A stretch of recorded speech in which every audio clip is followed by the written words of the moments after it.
멈춰를 가르치는 건 순종, 지시 따르기를 배우고 훈련하는데 목표가 있는 것이 아닌 세상과 상호작용하는 기술을 배우는 데 있다. 제가 지난주에 피라미드 교육 컨설턴트에서 이제 진행하는 펑셔널 커뮤니케이션, 펑셔널 컨퍼런스를 들었어요. 이거는 1년에 한 번씩 10월달에 10월달이 이제 AAC 인식의 달이거든요. 어디 가고 싶어? 그래서 그때마다 열리는데 이번 연도에는 들을 수 있었습니다. 왜냐면 제가 지금 약간 프리하기 때문이죠. 이게 들으려면은 밤 9시, 10시? 이때부터 시작해서 새벽 5시까지. 그러니까 이거는 미국에서 라이브로, 줌으로 여는 강의라서 한국에 있는 저희는 그 시간에 들어야 합니다. 그래서 저도 지금 몇 년 만에 들은 건데요. 사실 가급적이면 이 펀콘이라고 하거든요. 줄여서. 이 펀콘은 매년 들었으면 좋겠어요. 여기에 모든 내용들이 다 압축이 돼 있어서 네, 계속 같이 좀 들었으면 좋겠다라는 마음이 있었는데 어쨌든 이번에 이제 듣게 되었습니다. 좋은 강의를 들으면 되게 사람이 나누고 싶어지잖아요.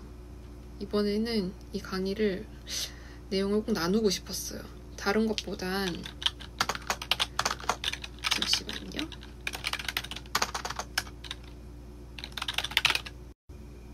네, 강의가 모두 끝난 후에 프리토크 시간이 있었습니다. 토론하는 시간이 있었어요. 그때 첫 번째로 얘기가 나왔던 게 ABA 논쟁에 대한 내용이었습니다.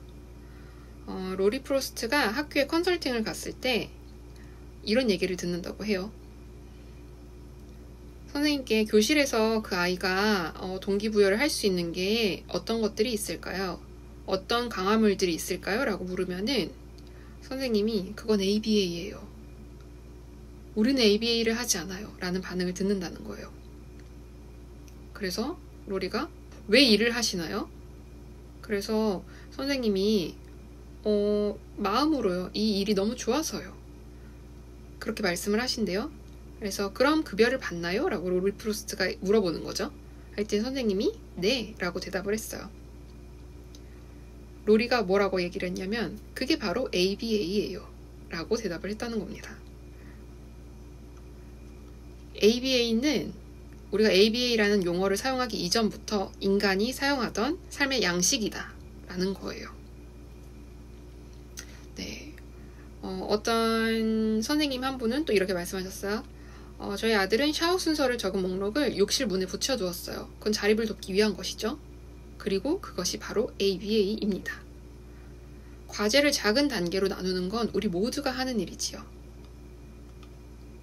ABA는 과학이에요. 그거는 50년이 지난 이후에도 지금 화학 전쟁에 대해서 얘기를 하는데 네, 화학의 전쟁을 선포한다고 해서 화학이 사라질 순 없잖아요. 과학적인 것이고 이것은 영원히 어떠한 형태로든 존재할 것입니다. 라는 대답을 해주셨습니다. 이게 그 지난주에 있었던 어떤 학회에서 굉장히 논쟁거리였었나봐요. 그런 얘기가 나왔었다라고 얘기를 하면서 ABA의 원리를 다시 돌아보고 있다라고 했었고, 그리고 우리가 가르치는 방식 자체를 다시 생각해봐야 된다고 한다. 그래서 두 번째 논쟁은 협업과 존엄에 대한 내용들이었습니다. 그래서 학생들에게 무엇을 가르쳐야 될까? 동의하는 것, 그리고 철회, 거부하는 것, 그리고 존엄에 대해서 우리가 처음부터 가르쳤다면 어땠을까요? 라는 내용이었어요. 그래서 지난주 있었던 뉴욕 ABA 컨퍼런스에서 중증자폐 아동의 부모, 옹호자, 보호자들, 돌봄자들, 연구자들이 함께 모여서 ABA에서 긍정적 실천이란 무엇인가에 대해 이야기를 나누었다고 해요. 그리고 모두 이렇게 합의를 했대요. 존엄이 먼저다. 역량 강화가 먼저다. 그것이 교육이다. 교육이 먼저다. 라고 얘기를 했다고 합니다. 여기서 또 동의란 무엇인가에 대해서 막 논쟁이 시작됐어요. 나는 그 동의라는 개념을 완전히 좋아하지 않는다라는 어떤 선생님의 이제 강사분의 얘기가 있었는데, 아이들은 종종 자신이 원하지 않는 일을 해야 한대요. 모든 아이가 그렇다고. 아이의 협조와 동의를 너무 강조하다 보면 매번 싫어요 라고 할 때마다 어머님이나 아니면 부모님들, 어른들이 물러나게 되고, 그건 아이에게 별로 도움이 되지 않아요. 때로는 우리가 원하지 않는 일을 해야 할 때도 있겠지요. 하지만 그럴 때 선호하지 않는 상황 안에서 어떻게 아이에게 최대한의 선택권을 줄 수 있을까? 이 부분이 핵심인 것 같다라는 내용들을 얘기를 해주었어요. 그래서 여기서 맞아요 라고 동의를 하는 분들이 너무 많았어요. 그리고 저도 매우, 저 영어 못하지만 챗GPT한테 나 이런 얘기하고 싶어, 저분한테 너무 동의한다고 얘기하고 싶어 라고 이제 번역해서 막 채팅을 드렸어요. 그리고 또 하나는 그 프롬프트, 그러니까 촉진에 대한 내용이에요. 촉진에 대해서 굉장히 거부하는, 그리고 굉장히 아이의 교육에 도움이 되지 않는다라는 관점을 가진 분들이 많은가 봐요. 그래서 이걸 굉장히 강조하면서 얘기를 했는데, 예를 들어서 할머니가 손녀에게 반죽을 미는 걸 도와주는 장면을 생각해 보세요. 상상해 보세요. 할머니는 손을 빌려줬다고 말하겠죠. 그런데 완전히 신체적인 촉진을 했다라고 한다면 그 할머니를 어떻게 보겠어요?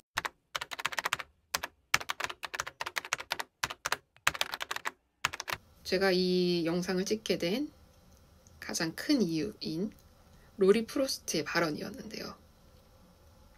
멈춰를 아이한테 어떻게 가르칠까요? 우리는 흔히 멈추라는 것을 지시 따르기로 이해를 하지요. 그런데 아이 입장에서 내가 왜 멈춰라고 할 때 멈춰야 하지? 멈춰의 의미가 무엇이지?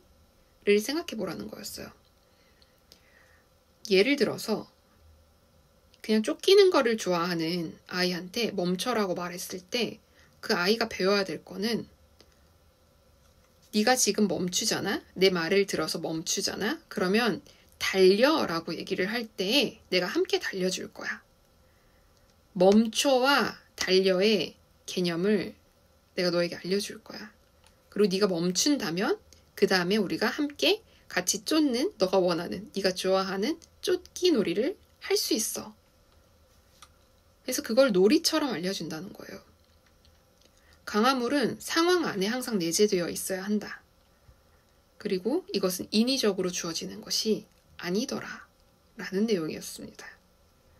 제가 피라미드 교육, 그러니까 팩스를 좋아하는 이유는요, 팩스가 말하는 피라미드 교육 컨설턴트의 피라미드 교육 원리 때문입니다. 항상 이들은 얘기를 하는 게 기능적 활동 안에서 그 활동 안에 강화물이 내재되어 있게 아이를 티칭해라 라는 얘기를 해요. 그리고 그것이 아이가 좋아하는 것이었는가? 아이가 왜 그것을 배워야 되는가? 바로 로리 프로스트가 얘기하는, 나는 지시 따르기와 수능을 가르치는 게 아니고 기술 습득을 가르치는 중이다 라고 얘기한 이 지점이요, 우리는 기능적 교육 목표라고 합니다. 멈춰를 가르치는 건 순종, 수능을 훈련하는 게 아니고 세상과 상호작용하는 기술을 배우는 일이었다 라는 관점에서 얘기를 합니다. 그리고 인상 깊었던 내용은 목소리가 없다는 건 말할 게 없다는 뜻이 아니라는 거예요. 우리는 행동의 신호를 봅니다. 미소, 행동, 몸짓 같은 것들이요. 아이의 행동을 관찰하세요. 행복, 불편, 참여 정도, 선택, 행동 같은 객관적으로 볼 수 있는 것들을 관찰하세요. 아이가 선택권이 주어졌을 때 그 행동을 계속하는지 그만두는지를 보면 됩니다. 라는 얘기를 해줬어요. 목소리가 없다는 건 말할 게 없다는 뜻이 아닙니다.